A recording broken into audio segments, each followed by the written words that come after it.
জানিয়েছিলেন? অধীরবাবু মিডিয়াতে স্টেটমেন্ট করে দিয়েছিলেন যে আমরা যখন সমঝোতা হয়নি তখন থেকেই যে আমরা নওশাদ সিদ্দিকীকে সমর্থন করছি, আর আমি আর সেলিম জামানগরে প্রচার করতে যাব নওশাদ সিদ্দিকী। এটা রেকর্ডে আছে, তোমাদের স্টুডিওতে তুমি আর্কাইভে পেয়ে যাবে। তো বাস্তব যেটা সত্য কথা সেটাকে দেখো।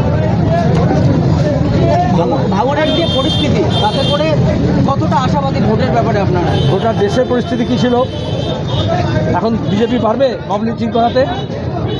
গোটা রাজ্যের পরিস্থিতি কী ছিল, রামনবমী কেন্দ্র করে বিজেপি তৃণমূল দাঙ্গা বাঁধতে চেয়েছিল, পারবে? বাংলার মানুষ হিন্দুর বিরুদ্ধে মুসলমান লড়তে চাইছে না, মুসলমান বিরুদ্ধে হিন্দু লড়তে চাইছে না, হিন্দু মুসলমান একসঙ্গে চোরটাদের বিরুদ্ধে লড়তে চাইছে, লুটেরাদের বিরুদ্ধে লড়তে চাইছে। পরিবেশ পাল্টেছে, ভাঙড়ে পাল্টাচ্ছে। দেখুন, এটা সম্পূর্ণ এই আইএসএফের আর সিপিএমের বিষয়।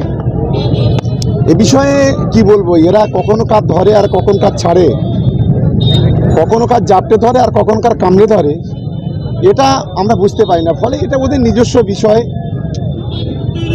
ভাঙড়ে কে জোট করলো আর কে না করলো, বাংলায় কে জোট করলো আর না করলো, এটা তৃণমূল কংগ্রেসের কিচ্ছু আসে যায় না। ওরা জোট করলেও যা হবে আর না করলেও তাই হবে। তৃণমূল কংগ্রেস জিতছে, জিতবে। সেলিম সাহেব আরও বক্তব্য রাখতে গিয়ে বলেছেন যে সেলিম এবং অধীরের জোটটা হলো আখ মেশিনের যে পেশায়ের দুটো লোহা। তৃণমূলের যারা ভাঙড়ে ফুলে ফেপে রয়েছে তাদেরকে এই পেশায় মেশিন দিয়ে সব রস বার করে দেবে। এখন বাংলার মানুষ তো ওদের রস তো আগেই বের করে নিয়েছে 2021 সালে। একজনও প্রতিনিধি বিধানসভাতে পাঠাতে পারেনি।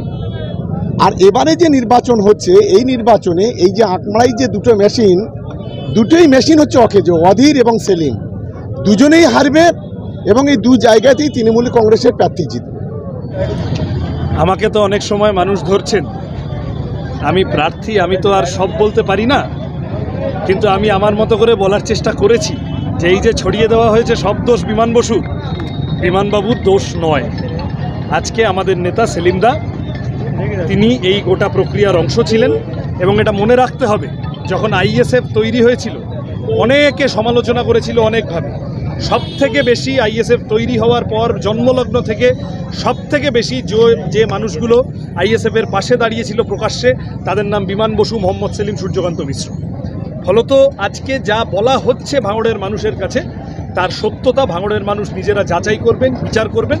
মোহাম্মদ সেলিম আমাদের নেতা, তিনি এই গোটা প্রক্রিয়ার অংশ ছিলেন, তিনি এই সমস্ত কথা আমাদের কথাগুলো বলেছেন, বাকিটা মানুষের সামনে। ঠিক আছে।